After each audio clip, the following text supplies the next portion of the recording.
awakening in the middle of a prodigiously tough snore and sitting up in bed to get his thoughts together, Scrooge had no occasion to be told that the bell was again upon the stroke of 1. He felt that he was restored to consciousness in the right nick of time for the especial purpose of holding a conference with the second messenger dispatched to him through Jacob Marley's intervention, but finding that he turned uncomfortably cold. When he began to wonder which of his curtains the new spectre would draw back, he put them every one aside with his own hands, and lying down again established a sharp lookout all around the bed. For he wished to challenge the spirit on the moment of its appearance, and did not wish to be taken by surprise or made nervous. Gentlemen of the free and easy sort, who plume themselves on being acquainted with a move or two and being usually equal to the time of day, express the wide range of their capacity for adventure by observing that they are good for anything from pitch and toss to manslaughter, between which opposite extremes, no doubt, there lies a tolerably wide and comprehensive range of subjects. Without venturing for Scrooge quite as hardily as this, I don't mind calling on you to believe he was ready for a good broad field of strange appearances, and that nothing between a baby and a rhinoceros would have astonished him very much. Now, being prepared for almost anything, he was not by any means prepared for nothing, and consequently when the bell struck 1 and no shape appeared, he was taken with a violent fit of trembling. 5 minutes, 10 minutes, a quarter of an hour went by, yet nothing came. All this time he lay upon his bed, the very core and centre of a blaze of ruddy light which streamed upon it when the clock proclaimed the hour, and which, being only light, was more alarming than a dozen ghosts, as he was powerless to make out what it meant or would be at, and was sometimes apprehensive that he might be at that very moment an interesting case of spontaneous combustion. Without having the consolation of knowing it. At last, however, he began to think, as you or I would have thought at first, for it is always the person not in the predicament who knows what ought to have been done in it, and would unquestionably have done it too. At last, I say, he began to think that the source and secret of this ghostly light might be in the adjoining room, from whence, on further tracing it, it seemed to shine. This idea taking full possession of his mind, he got up softly and shuffled in his slippers to the door. The moment Scrooge's hand was on the lock, a strange voice called him by his name and bade him enter. He obeyed. It was his own room, there was no doubt about that. But it had undergone a surprising transformation. The walls and ceiling were so hung with living green that it looked a perfect grove, from every part of which bright, gleaming berries glistened. The crisp leaves of holly, mistletoe, and ivy reflected back the light as if so many little mirrors had been scattered there. And such a mighty blaze went roaring up the chimney as that dull petrification of a hearth had never known in Scrooge's time, nor Marley's, or for many and many a winter season gone. Heaped up on the floor to form a kind of throne were turkeys, geese, game, poultry, brawn, great joints of meat, sucking pigs, long wreaths of sausages, mince pies, plum puddings, barrels of oysters, red-hot chestnuts, cherry-cheeked apples, juicy oranges, luscious pears, immense 12 cakes, and seething bowls of punch that made the chamber dim with their delicious steam. In easy state upon this couch there sat a jolly giant, glorious to see, who bore a glowing torch in shape not unlike Plenty's horn, and held it up, high up, to shed its light on Scrooge as he came peeping round the door. Come in. Come in and know me better, man. Scrooge entered timidly and hung his head before the spirit. He was not the dogged Scrooge he'd been before, and though the spirit's eyes were clear and kind, he did not like to meet them. I am the ghost of Christmas present. Look upon me.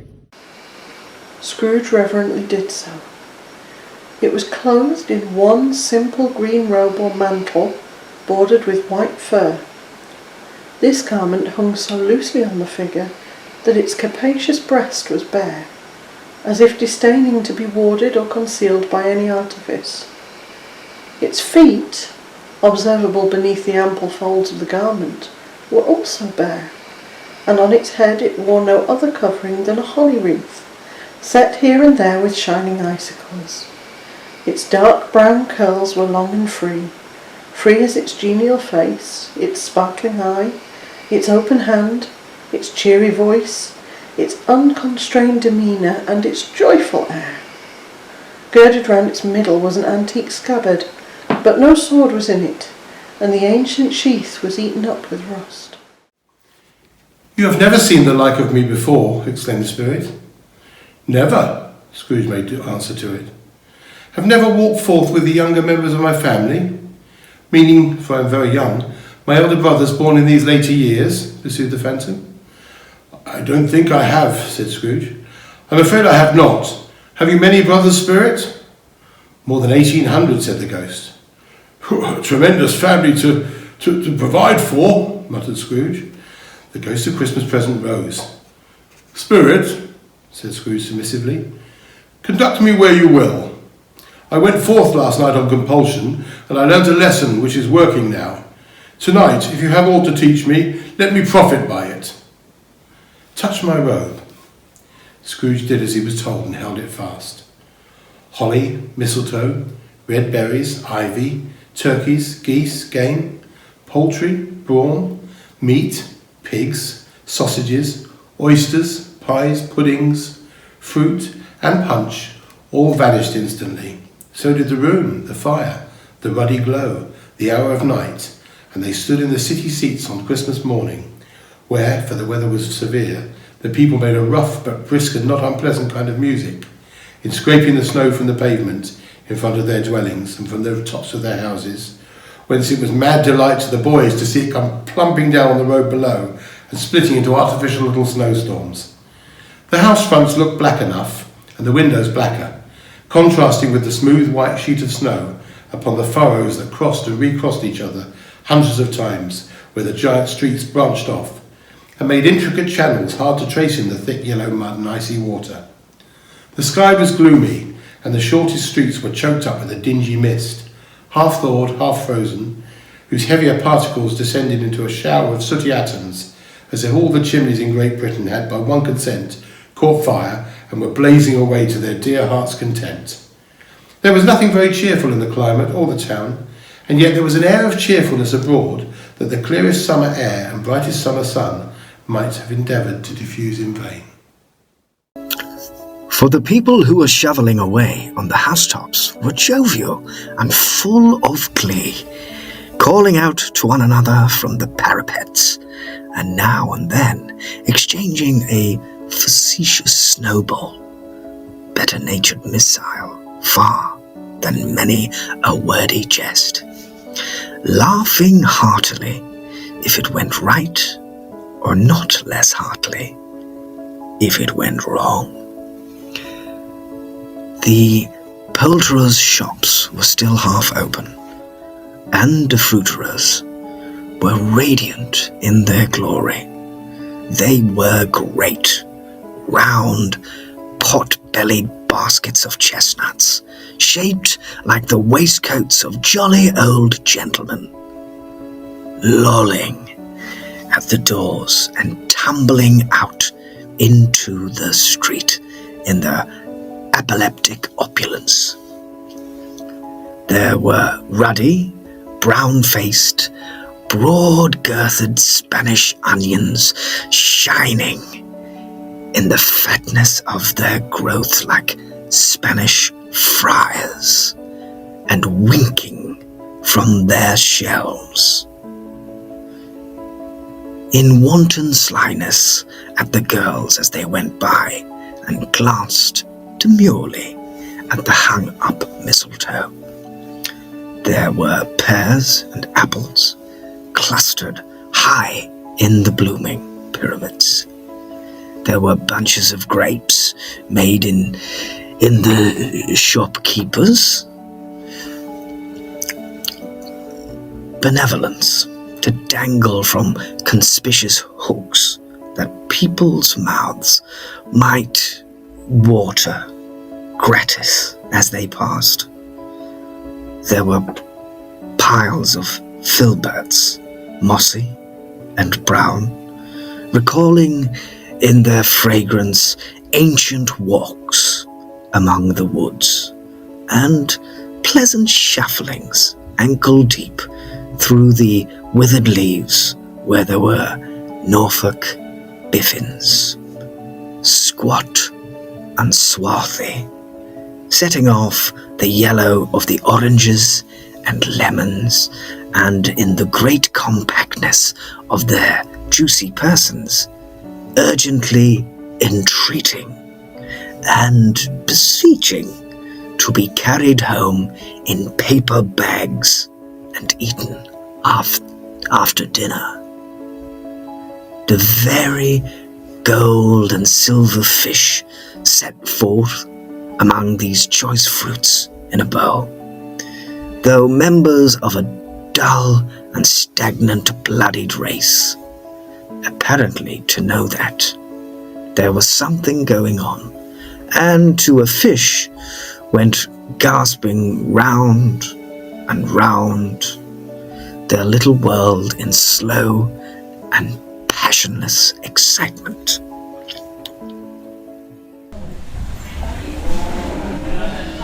The grocer. All the grocers nearly closed, with perhaps 2 shutters down or 1, but through those gaps such glimpse. It was not alone that the scales descending on the counter made a merry sound, or that the twine and roller parted company so briskly, and that the canisters were rattled up and down like juggling tricks, and even that the blended scent of the tea and the coffee were so grateful to the nose, and even that the raisins were so plentiful and rare, and the almonds so extremely white. The sticks of cinnamon were so long and straight, and other spices so delicious. The candied fruits so caked and spotted with molten sugar as to make the coldest looker-on feel faint and subsequently bilious. Nor was it that the figs were moist and plump, or that the French plums blushed, modestly tarnished from their highly decorated boxes, or that everything was so good to eat and in its Christmas dress. But the customers were all so hurried and so eager in the hope or promise of the day that they tumbled up and down against each other at the door, crashing with their wicker baskets wildly.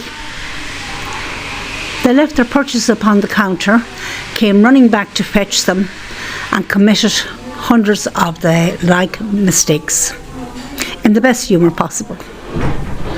While the grocer and his people were so frank and fresh, and that polished heart with which they fastened upon their apron might have been their own, worn outside for general inspection, and for Christmas dolls to peek as if they chose. But soon the steeples called good people all to church and chapel, and away they came, flocking through the streets in their best clothes and with their gayest faces.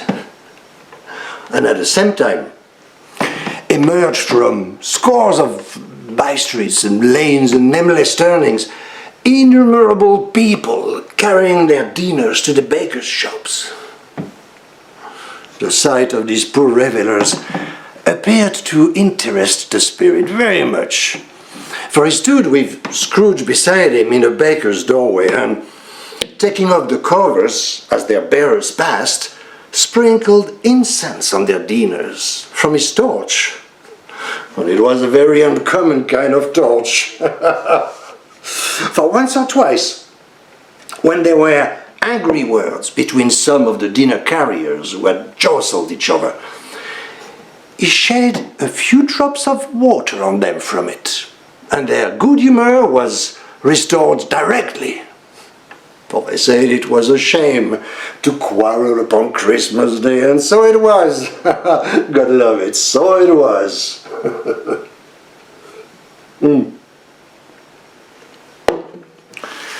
In time, the bells ceased, and the bakers were shut up. And yet there was a genial shadowing forth of all these dinners and the preparation of their cooking in the thawed blotch of wet above each baker's oven, where the pavement smoked as if its stones were cooking too. Is there a peculiar flavour in what you sprinkle from your torch? Asked Scrooge. There is. My own.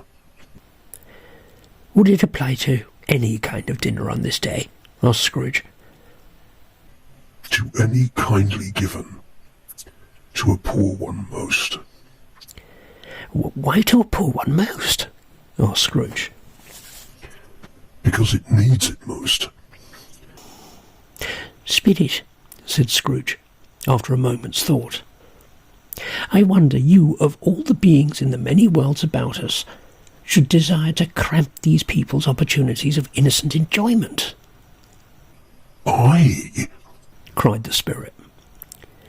You would deprive them of their means of dining every seventh day, often the only day on which they can be said to dine at all, said Scrooge. Wouldn't you? I? Cried the spirit. You seek to close these places on the seventh day, said Scrooge.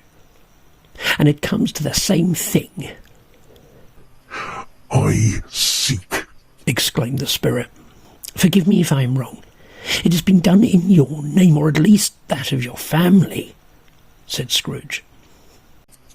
There are some upon this earth of yours, returned the spirit, who lay claim to know us, and who do their deeds of passion, pride, ill will, hatred, envy, bigotry, and selfishness in our name, who are as strange to us and all our kith and kin as if they had never lived. Remember that, and charge their doings on themselves, not us. Scrooge promised that he would, and they went on invisible, as they had been before, into the suburbs of the town. It was a remarkable quality of the ghost, which Scrooge had observed at the baker's, that notwithstanding his gigantic size, he could accommodate himself to any place with ease, and that he stood beneath a low roof quite as gracefully and like a supernatural creature as it was possible he could have done in any lofty hall. And perhaps it was the pleasure the good spirit had in showing off this power of his, or else it was his own kind, generous, hearty nature and his sympathy with all poor men that led him straight to Scrooge's clerks. For there he went and took Scrooge with him, holding to his robe. And on the threshold of the door, the spirit smiled and stopped to bless Bob Cratchit's dwelling with the sprinkling of his torch. Think of that. Bob had 15 bob a week himself. He pocketed on Saturdays, but 15 copies of his Christian name, and yet the ghost of Christmas present blessed his 4-roomed house. Then up rose Mrs. Cratchit, Cratchit's wife, dressed out, but poorly in a twice-turned gown, but brave in ribbons, which are cheap and make a goodly show for sixpence.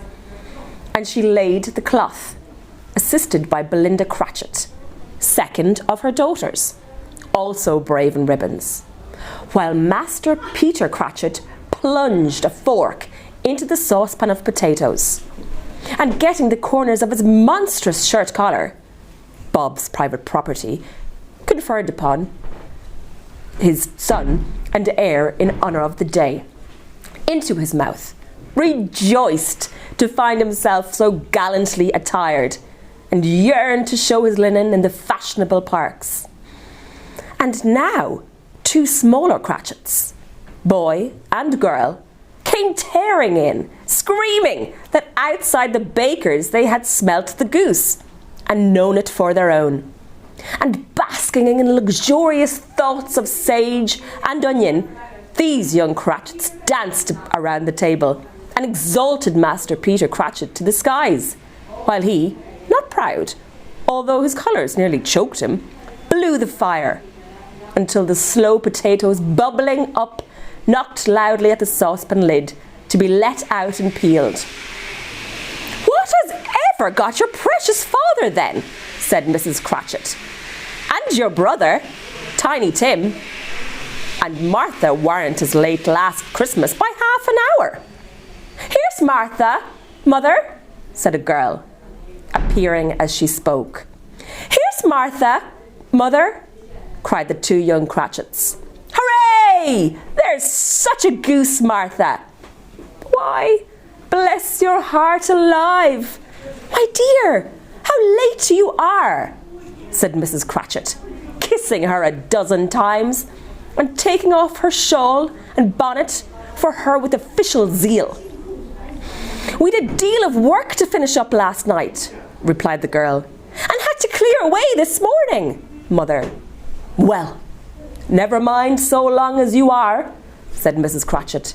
"Sit ye down before the fire, my dear, and have a warm—" "Lord bless you! No, there's father coming," cried the 2 young Cratchits, who were everywhere at once. "Hide! Martha, hide!"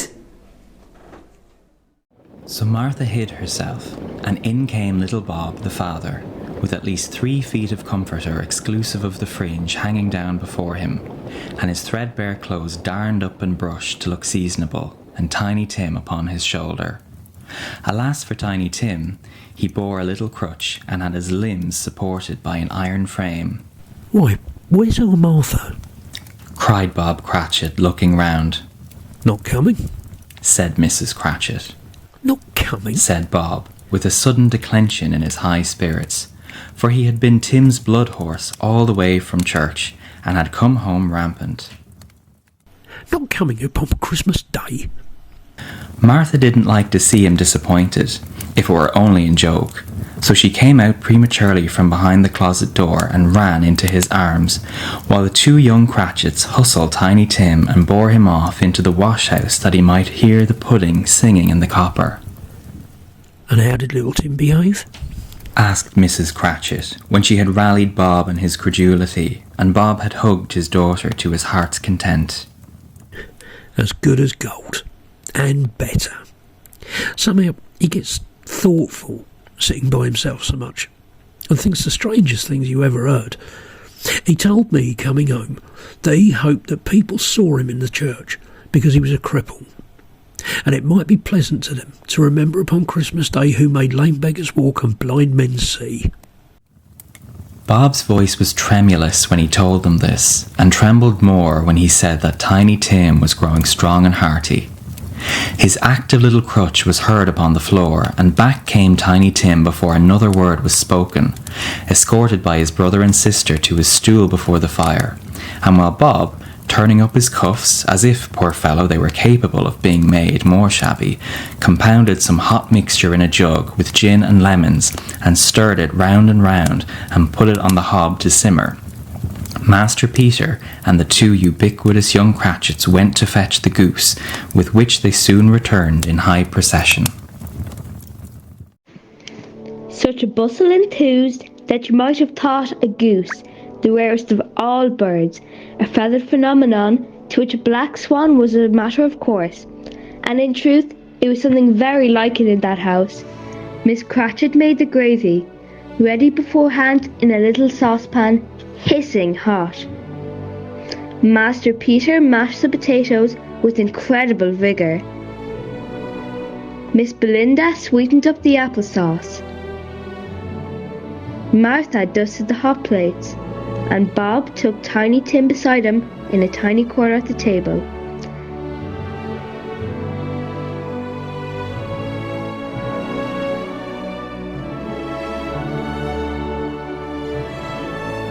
The two young Cratchits set chairs for everybody, not forgetting themselves,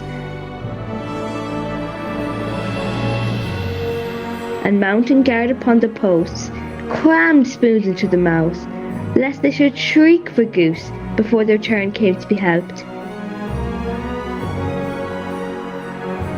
At last, the dishes were set on and grace was said.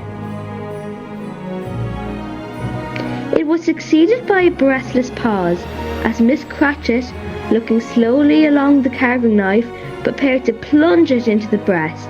But when she did, and the long-expected gush of stuffing issued forth, one murmur of delight arose on all the board, and even Tiny Tim, excited by the two young Cratchits, bet on the table with the handle of his knife, and feebly cried, "Hurrah!" There was never such a goose. Bob said he didn't believe there was ever such a goose cooked. Its tenderness and flavour, size and cheapness were the themes of universal admiration. Eked out by applesauce and mashed potatoes, it was a sufficient dinner for the whole family.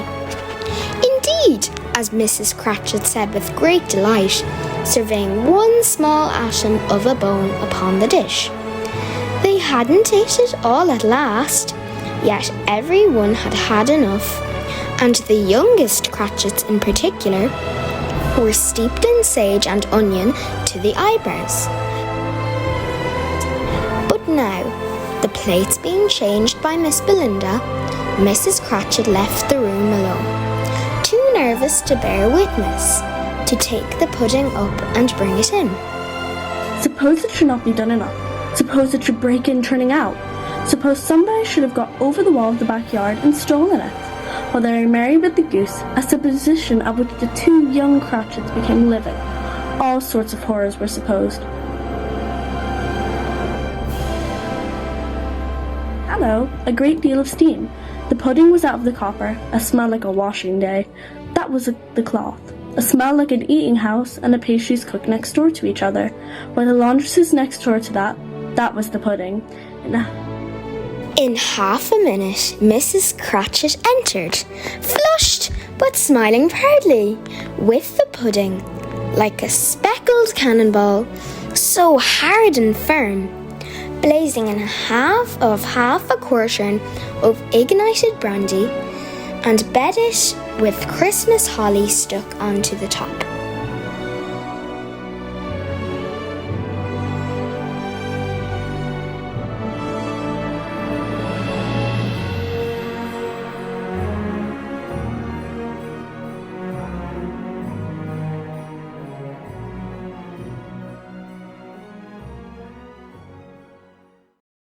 "Oh, a wonderful pudding," Bob Cratchit said.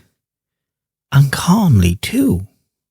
He regarded it as the greatest success achieved by Mrs. Cratchit since her marriage. Mrs. Cratchit said that now the weight was off her mind. She would confess that she had had her doubts about the quality of the flour. Everybody had something to say about it, but nobody said or thought it was at all a small pudding for a large family. Any Cratchit would have blushed to hint at such a thing. At last the dinner was done. The cloth was cleared, the hearth swept, and the fire made up. The compound in the jug being tasted and considered perfect. Apples and oranges were put upon the table, and a shovelful of chestnuts on the fire. Then all the Cratchit family drew round the hearth in what Bob Cratchit called a circle, meaning half a one, and at Bob Cratchit's elbow stood the family display of glass. 2 tumblers, and a custard cup without a handle. These held the hot stuff from the jug, however, as well as a golden goblet would have done. And Bob served it out with beaming looks, while the chestnuts on the fire sputtered and cracked noisily. Then Bob Cratchit proposed, "A Merry Christmas to us all, my dears. God bless us," which all the family re-echoed. "God bless us, everyone," said Tiny Tim, the last of all. He sat very close to his father's side, upon his little stool. Bob held his withered little hand in his, as if he loved the child and wished to keep him by his side, and dreaded that he might be taken from him. "Spirit," said Scrooge, with an interest he had never felt before, "tell me if Tiny Tim will live." "I see a vacant chair," replied the ghost, "in the poor chimney corner, and a crutch without an owner, carefully preserved.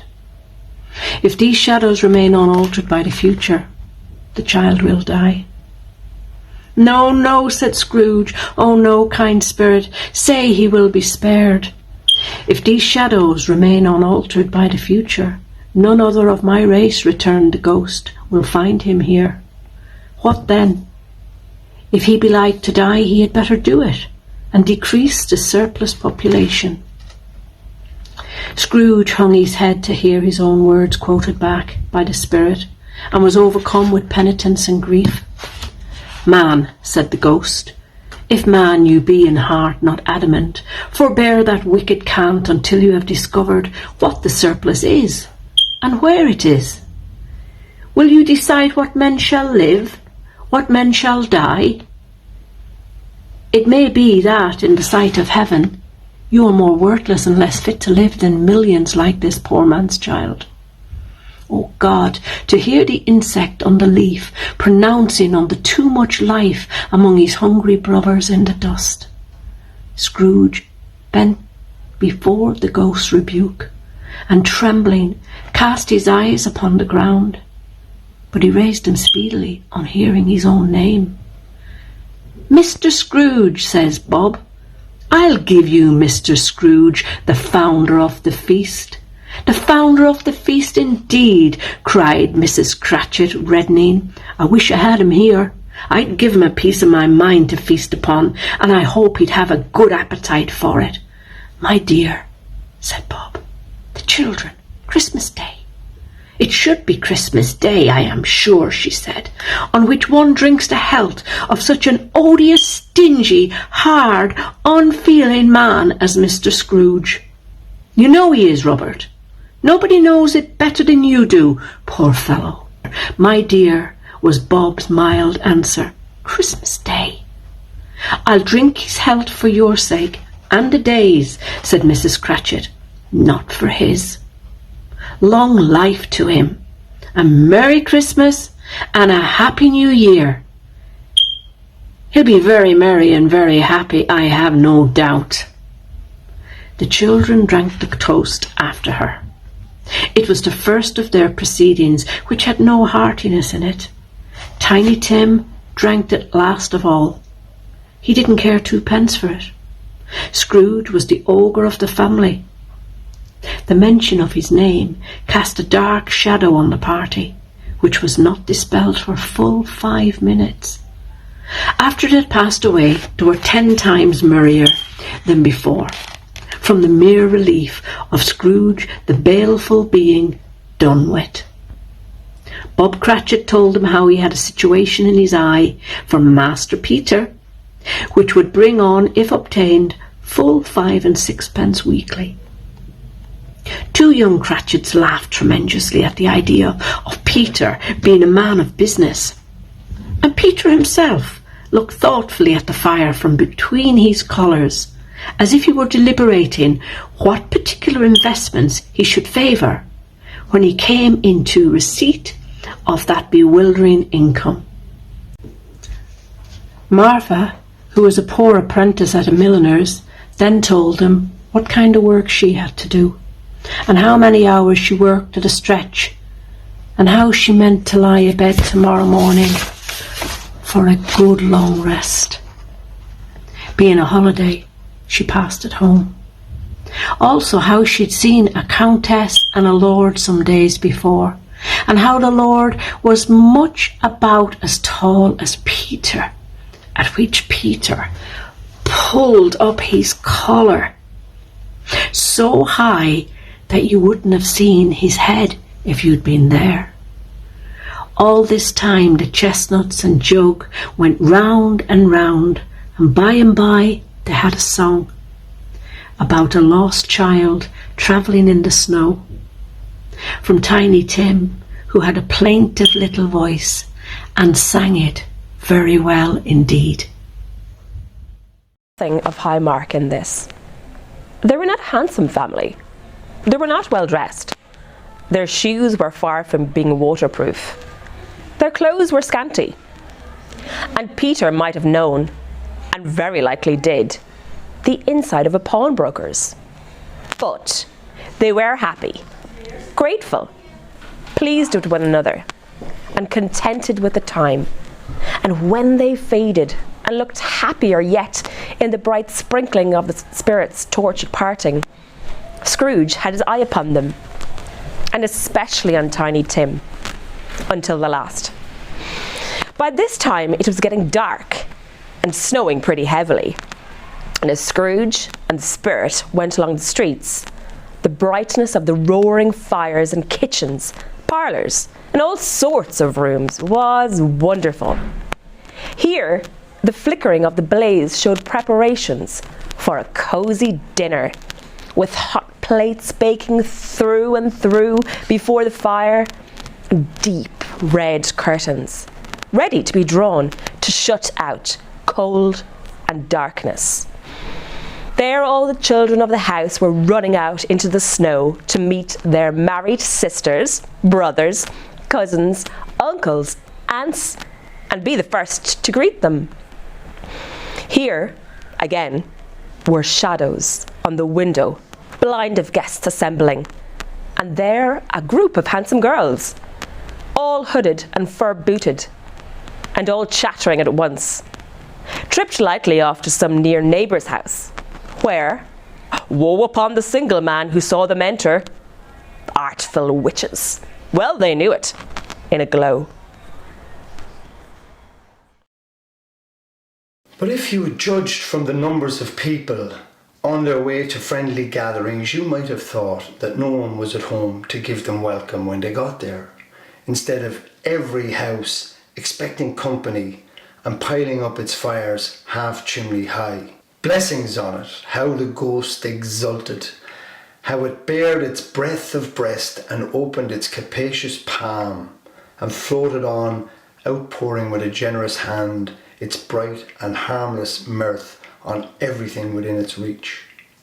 The very lamplighter who ran on before, dotting the dusky street with specks of light, and who was dressed to spend the evening somewhere, laughed out loudly as the spirit passed, though little kenned the lamplighter that he had any company but Christmas. And now, without a word of warning from the ghost, they stood upon a bleak and desert moor, where monstrous masses of rude stone were cast about, as though it were the burial place of giants, and water spread itself wheresoever it listed, or it would have done so, but for the frost that held it prisoner. And nothing grew but moss and furze and coarse dank grass.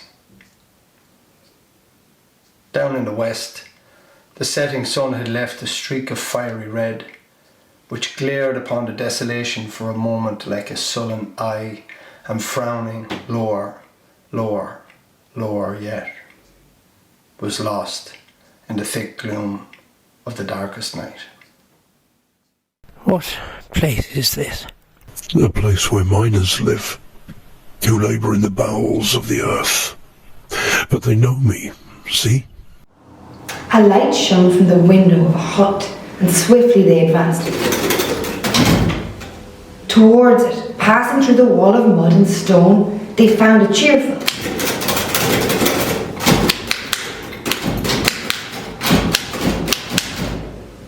Company assembled round a glowing fire. An old man and woman with their children and their children's children and another generation. Beyond that, all decked out gallantly in their holiday attire, the old man, in a voice that seldom rove above the howling of the wind upon the barren,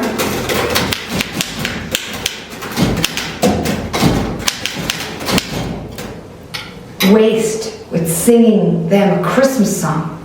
It had been a very old song, when he was a young boy.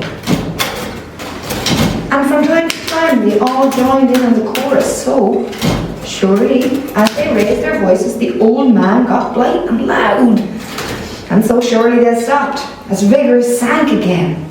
The spirit did not tarry, but bade Scrooge hold his robe and passing, and above the moor sped whither, not to see Scrooge's horror, looking back as he saw the last of the land of frightful rage of rocks behind them, and his ears were deafened by the thundering of water as it rolled and roared and raged among the dreadful caverns it had worn and fiercely tried to undermine the earth.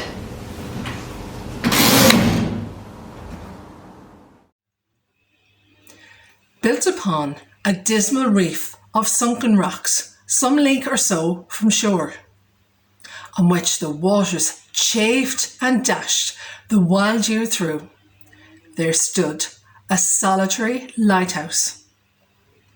Great heaps of seaweed clung to its base, and stormbirds, born of the wind, one might suppose, as seaweed of the water rose and fell about it like the waves they skimmed. But even here, two men who watched the light had made a fire that through the loophole in the thick stone wall shed out of a ray of brightness on the awful sea. Joining their horny hands over the rough table at which they sat, they wished each other Merry Christmas in their can of grog, and one of them, the elder too, with his face all damaged and scarred with hard weather, as the figurehead of an old ship might be, struck up a sturdy song that was like a gale in itself. Again the ghost sped on above the black and heaving sea, on until all being far away, as he told Scrooge from any shore that lighted on a ship. They stood beside the helmsman at the wheel, the lookout in the bow, the officers who had the watch, dark ghostly figures in their several stations, with every man among them hummed a Christmas tune, or had a Christmas thought, or spoke below his breath to his companion at some bygone Christmas day, with homeward hopes belonging to it. And every man on board, waking or sleeping, good or bad, had had a kinder word for another than on that day than on any day of the year, and had shared to some extent in its festivities, and had remembered those he cared for at a distance, and had known that they delighted to remember him. It was a great surprise to Scrooge while listening to the moaning of the wind and thinking what a solemn thing it was to move on through the lonely darkness over an unknown abyss whose depths were secrets as profound as death. It was a great surprise to Scrooge while thus engaged to hear a hearty laugh. It was a much greater surprise to Scrooge to recognise it as his own nephew's, and to find himself in a bright, dry, gleaming room, with the spirit standing smiling by his side, looking at the same nephew with approving affability. If you should happen, by any unlikely chance, meet of a man more blessed in a laugh than Scrooge's nephew, I would like to meet him too. Introduce him to me and I shall cultivate his acquaintance. It is a fair, even-handed, noble adjustment of things that while there is disease and suffering in the world, there is nothing more irresistible than laughter and good humour. When Scrooge's nephew laughed this way, holding his sides and rolling his head back and twisting his face into all kinds of extravagant contortions, Scrooge's niece, by marriage, laughed as heartily as he, and all their assembled friends, not being a bit behindhand, roared out lustily. He said that Christmas was a humbug, as I live. He believed it too. More shame for him, Fred, said Scrooge's niece. Bless those women, they don't do anything by halves. They're all so earnest. She was very pretty, exceedingly pretty, with a dimpled, surprised-looking capital face, a right little mouth that seemed made to be kissed, as no doubt it was, and all kinds of good little dots around her chin that just melted when she laughed. And the sunniest pair of eyes you ever saw in a creature's head. She was what you'd call provoking, you know, but extremely satisfactory. Oh, perfectly satisfactory.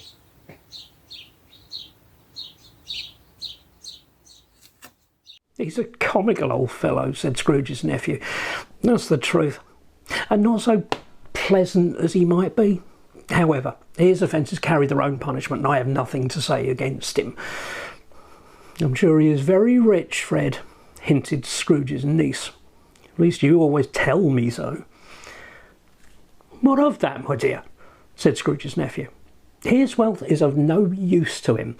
He don't do any good with it. He don't make himself comfortable with it. He hasn't the satisfaction of thinking that he is ever going to benefit us with it. I have no patience with him, observed Scrooge's niece. Scrooge's niece's sisters and all the other ladies expressed the same opinion. Oh, I have, said Scrooge's nephew. I am sorry for him. I couldn't be angry with him if I tried. Who suffers by his ill whims? Himself? Always. Here, he takes it into his head to dislike us, and he won't come to dine with us. What's the consequence? He don't lose much of a dinner. Indeed, I think he loses a very good dinner, interrupted Scrooge's niece. Everybody else said the same. And they must be allowed to have their competent judges, because they had just had dinner, and with the dessert upon the table were clustered around the fire by lamplight. Well, I'm very glad to hear it, said Scrooge's nephew, because I haven't great faith in these young housekeepers. What do you say, Topper? Topper had clearly got his eye upon one of Scrooge's niece's sisters, for he answered that a bachelor was a wretched outcast who had no right to express any opinion on the subject. Whereas Scrooge's niece's sister, the plump one with the lace tucker, not the one with the roses, blushed. Do go on, Fred, said Scrooge's niece, clapping her hands. He never finishes what he begins to say. He is such a ridiculous fellow. Scrooge's nephew revelled in another laugh, and as it was impossible to keep the infection off, though the plump sister tried to do it with aromatic vinegar, his example was unanimously followed. I was only going to say, said Scrooge's nephew, that the consequence of his taking a dislike to us and not making merry with us is, as I think, that he loses some pleasant moments, which could do him no harm. I'm sure he loses pleasanter companions than he can find in his own thoughts, either in his mouldy old office or his dusty chambers. I mean to give him the same chance every year, whether he likes it or not, for I pity him. He may rail at Christmas till he dies, but he can't help thinking better of it. I defy him. If he finds me going there in good temper year after year and saying, Uncle Scrooge, how are you? If it only puts him in the vein to leave his poor clerk £50, that's something. And I think I shook him yesterday. It was their turn to laugh now at the notion of his shaking hands, but being truly good-natured and not much caring what they laughed at, so that they laughed at any rate, he encouraged them in their merriment and passed the bottle joyously. After tea they had some music, for they were a musical family and knew what they were about. When they sung a glee or catch, I can assure you, especially Tupper, who could growl away in the bass like a good one, and never swell the large veins in his forehead or get red in the face over it. Scrooge's niece played well upon the harp, and played among other tunes a simple little air, a mere nothing. You might learn to whistle it in 2 minutes, which had been familiar to the child who fetched Scrooge from the boarding school, as he had been reminded by the ghost of Christmas past. When this strain of music sounded, all the things that Ghost had shown him came upon his mind. He softened more and more, and thought that if he could have listened to it often, years ago, he might have cultivated the kindness of life for his own happiness with his own hands, without resorting to the sexton's spade that buried Jacob Marley. But they didn't devote the whole evening to music. After a while, they played at forfeits, for it is good to be children sometimes, and never better than at Christmas, when its mighty founder was a child himself. Stop! There was a first game at Blind Man's Buff. Of course there was, and I no more believe Topper was really blind than I believe he had eyes in his boots. My opinion is that it was a done thing between him and Scrooge's nephew, and that the ghost of Christmas present knew it. The way he went after that plump sister in the lace tucker was an outrage on the credulity of human nature, knocking down the fire irons, tumbling over the chairs, bumping against the piano, smothering himself among the curtains wherever she went. There went he. He always knew where the plump sister was. He wouldn't catch anybody else if you had fallen up against him, as some of them did on purpose. He would have made a feint of endeavouring to seize you, which would have been an affront to your understanding, and would instantly have sidled off in the direction of the plump sister. She often cried out that it wasn't fair, and it really was not. But when at last he caught her, when, in spite of her silken rustlings and her rapid flutterings past him, he got her into a corner whence there was no escape. And then his conduct was the most execrable, for his pretending not to know her, his pretending that it was necessary to touch her headdress, and further to assure himself of her identity by pressing a certain ring upon her finger, and a certain chain about her neck, was vile, monstrous. No doubt she told him her opinion of it, when another blind man being in office, they were so very confidential together behind the curtains. Scrooge's niece was not one of the blind man's bath party, but was made comfortable with a large chair and a footstool in a snug corner, where the ghost and Scrooge were close behind her. But she joined in the forfeits, and loved her love to admiration with all the letters of the alphabet. Likewise, at the game of how, when, and where, she was very great, and to the secret joy of Scrooge's nephew, beat her sisters hollow. Though they were sharp girls too, as Topper could have told you. There might have been 20 people there, young and old, but they all played, and so did Scrooge, for wholly forgetting in the interest he had in what was going on, that his voice made no sound in their ears. He sometimes came out with his guess quite loud, and very often guessed quite right too. For the sharpest needle, best Whitechapel warranted not to cut in the eye, was not sharper than Scrooge, blunt as he took it in his head to be. The ghost was greatly pleased to find him in this mood, and looked upon him with such favour, that he begged like a boy to be allowed to stay until the guests departed. But this, the spirit said, could not be done. "It is a new game," said Scrooge. "1 half-hour, Spirit. Only one." Called Yes and No, where Scrooge's nephew had to think of something and the rest must find out what. He only answering to their questions yes or no as the case was.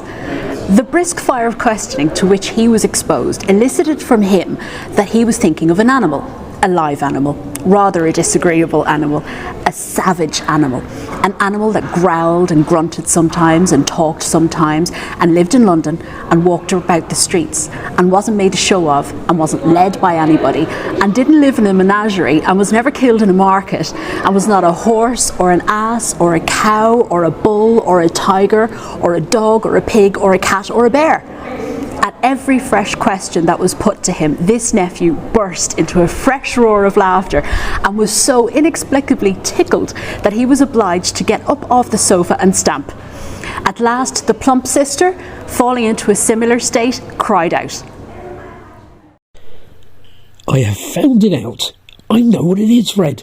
I know what it is." "What is it?" cried Fred. "It's your Uncle Scrooge." Which it certainly was.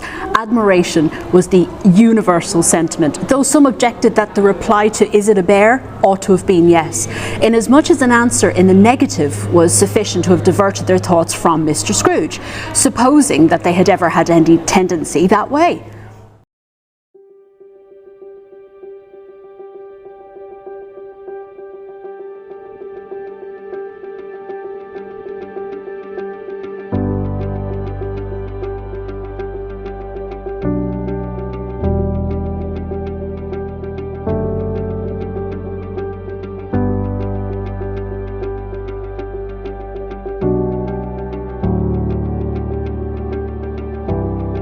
A Merry Christmas and a Happy New Year to the old man, whatever he is. He wouldn't take it from me, but may he have it. Uncle Scrooge. Well, Uncle Scrooge. Uncle Scrooge had imperceptibly become so gay and light of heart that he would have pledged the unconscious company in return. And thanked them in an inaudible speech, if the ghost had given him time. But the whole scene passed off in the breath of the last words spoken by his nephew, and he and the spirit were again upon their travels. Much they saw, and far they went, and many homes they visited, but always with a happy end. The spirit stood beside sick beds, and they were cheerful. On foreign lands, and they were close at home. By struggling men, and they were patient in their greater hope. By poverty, and it was rich.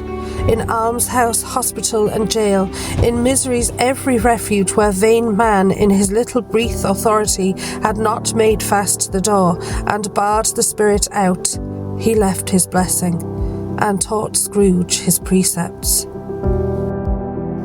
It was a long night, if it were only a night, but Scrooge had his doubts of this, because the Christmas holidays appeared to be condensed into the space of time they passed together. It was strange, too, that while Scrooge remained unaltered in his outward form, the ghost grew older, clearly older. Scrooge had observed this change, but never spoke of it, until they left a children's 12th night party, when, looking at the spirit as they stood together in an open place, he noticed that its hair was grey.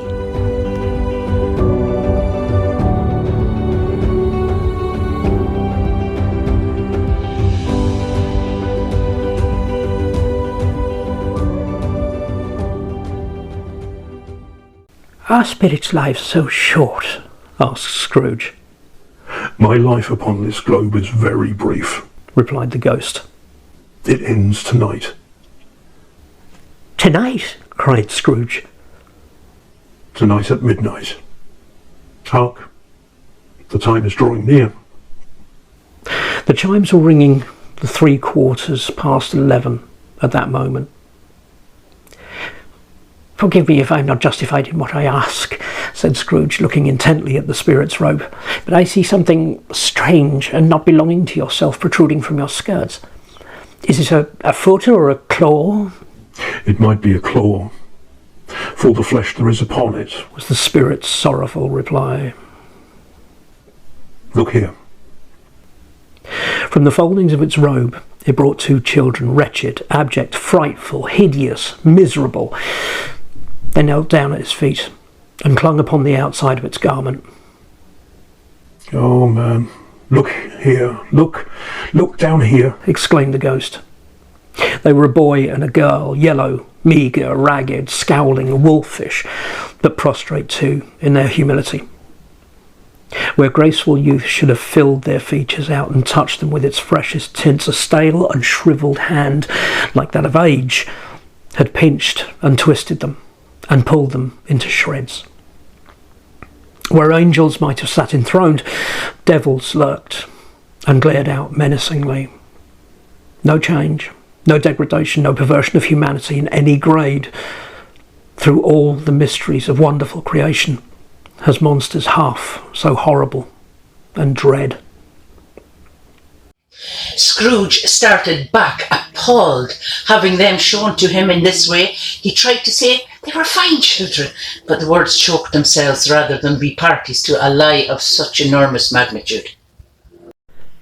Spirit, are they yours? Scrooge could say no more. They are man's, and they cling to me, appealing from their fathers. This boy is ignorance, this girl is want. Beware them both, and all of their degree. But most of all, beware this boy, for on his brow I see that which is written, doom. Unless the writing be erased, deny it. Cried the spirit, stretching out its hand towards the city. Slander those who tell it ye, admit it for your facetious purposes, and make it worse, and bide the end. Have they no refuge or resource? Cried Scrooge. Are there no prisons? Said the spirit, turning on him for the last time with his own words. Are there no workhouses? The bell struck 12. Scrooge looked about him for the ghost and saw it not. As the last stroke ceased to vibrate, he remembered the prediction of old Jacob Marley, and lifting up his eyes, beheld a solemn phantom, draped and hooded, coming like a mist along the ground towards him.